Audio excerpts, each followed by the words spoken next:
پڑھنے کا شوق زیادہ ہے، ہونا بھی چاہیے۔ اللہ رب العزت ایک حرف پر 10 نیکی عطا فرماتا ہے، لیکن قرآن مجید فرقان حمید کو سمجھنے کا شوق کم ہے۔ میں نے امام غزالی رحمۃ اللہ تعالیٰ کے بارے میں پڑھا، آپ کہتے ہیں قرآن مجید مکمل پڑھنا، اس کی تلاوت کرنا بہت بڑی سعادت ہے، مگر ایک آیت کو سمجھ کر پڑھ لینا، اس کے مفہوم کو سمجھنا پورے قرآن کی تلاوت سے بہتر۔ حضرت ہماری زندگی کتنی ہے؟ 40 سال، 50 سال، 60 سال، 70 سال۔ میری اس بات کی طرف توجہ کرنا، 60 سالہ زندگی کے اندر جو مقدس کلام ہماری رہنمائی کے لیے اللہ رب العزت نے اتارا،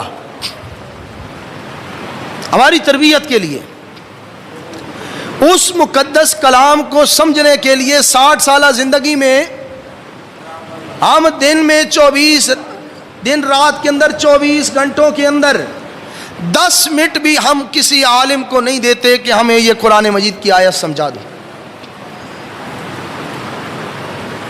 اگر روزانہ 10 منٹ ایک آیت کو سمجھنے کی کوشش کی جائے، اور خاص طور پر جو اللہ رب العالمین نے 500 آیات احکام کے متعلق نازل فرمائیں، جن کے اندر حکم ہے کہ یہ کام کرو، اس سے باز آ جاؤ،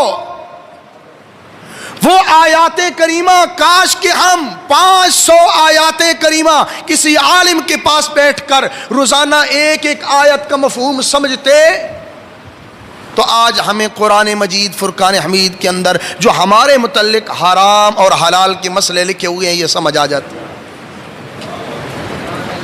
اور پھر کوئی گناہ کرتے وقت یہ سوچتا کہ یہ کبیرہ گناہ ہے، کوئی سوچتا کہ یہ اللہ کے حکم کی خلاف ورزی ہے، اور کوئی سوچتا کہ اس کام کے اندر اللہ کی ناراضگی ہے۔ آج جو گناہ پر لوگ دلیر ہیں تو اس کی ایک وجہ یہ ہے کہ اس مقدس کلام کو سمجھنے کی کوشش نہیں کی گئی۔ اور حضرت ایاس بن معاویہ کیا کہتے ہیں کہ ایسے لوگوں کی مثال اس قوم کی طرح ہے جو قرآن مجید فرقان حمید کو پڑھتے ہیں مگر جانتے نہیں ہیں کہ اس کے اندر لکھا کیا ہے۔ کہتے ہیں یہ تو یوں ہے کہ بادشاہ کی طرف سے خط آیا۔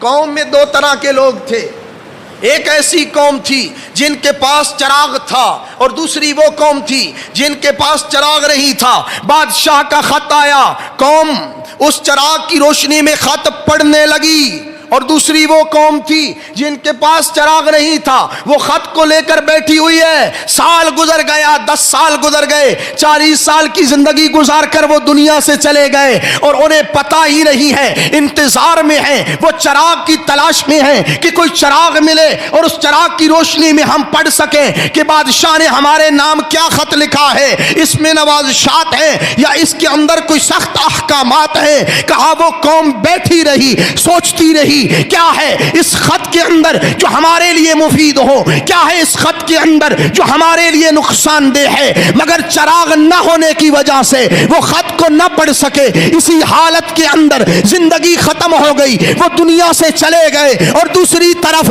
وہ قوم موجود تھی جس کے پاس اللہ رب العزت کی طرف سے یہ اہتمام تھا، چراغ موجود تھا، روشنی موجود تھی۔ کس صورت میں کہ کوئی ان کے پاس عالم تھا، کوئی قاری قرآن تھا، کوئی قرآن کے اندر غور کرنے والا تھا، کوئی فکر کرنے والا تھا۔ جو ہی بادشاہ کی طرف سے خط آیا، انہوں نے چراغ روشن کیا، اس کو پڑھنا شروع ہو گئے، اور جب خط پڑھا، خط کے اندر لکھا تھا شراب حرام ہے، خط کے اندر لکھا تھا سود حرام ہے، خط کے اندر لکھا تھا کہ بدکاری حرام ہے، خط کے اندر یہ باتیں تحریر تھی کہ لوگوں حسن اخلاق سے پیش آیا کرو۔ ہر خط کے اندر موجود تھا کہ اپنے والدین کی اطاعت کیا کرو۔ عالم سمجھانے لگے، چراغ کی روشنی آنے لگی، علماء چراغ ہی تھے، وہی روشنی تھے جو قوم کے اندر موجود تھے۔ میرے بھائیوں، یہ خط اللہ رب العالمین کی طرف سے قرآن مجید ہے، اس کو سمجھنا چاہتے ہو چراغ تلاش کرو۔ اگر آج امت میں علماء کی صحبت اختیار کرو گے، خط کو پڑھ لو گے زندگی آسانی سے۔ بات سمجھیے۔